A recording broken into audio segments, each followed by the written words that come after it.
السلام علیکم، بسم اللہ الرحمن الرحیم، نحمد و نصلی علی رسول الکریم۔ سورہ توبہ کے 13 مرکزی موضوعات میں سے ہمارا چوتھا مرکزی موضوع جہاد فی سبیل اللہ ہے۔ اس کے 4 حصے ہیں، دوسرے حصے کے 2 ضمنی موضوعات ہیں۔ پہلا ضمنی موضوع ہے رکاوٹیں۔ جہاد میں رکاوٹیں کیا ہیں؟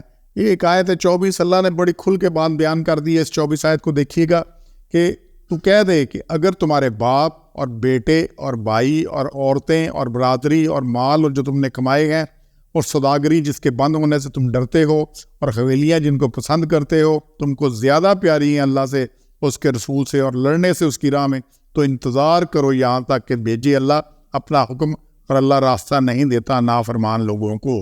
یہ آیت ہے۔ تو یہ جو مرغوبات دنیا ہیں، کیا جی میرے والدین ہیں، بوڑھے ہیں، یہ ہے وہ ہے، اولاد ہے، اس کی محبت نہیں چاہنے دیتی۔ باقی اللہ نے یہ 6-8 چیزیں گنوائی ہیں جو کہ بندے کو روکتی ہیں اس چیزوں چلنے سے، اس کا اللہ کی راہ میں نکلنے سے۔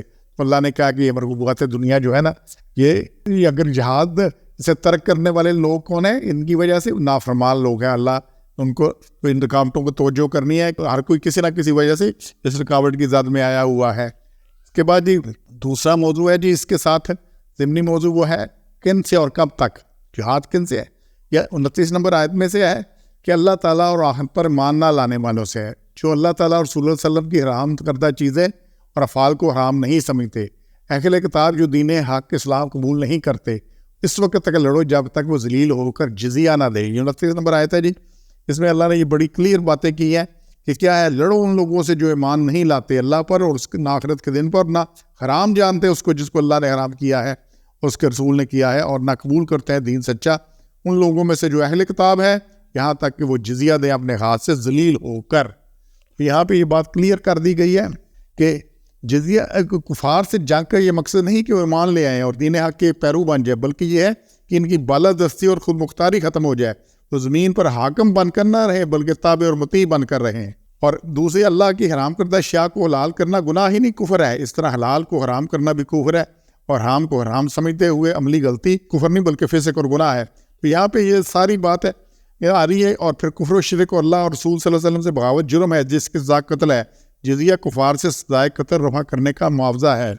تو جزیہ غیر مسلم اقوام سے لیا جاتا ہے جو اسلام نہ قبول کرنا چاہتے ہوں۔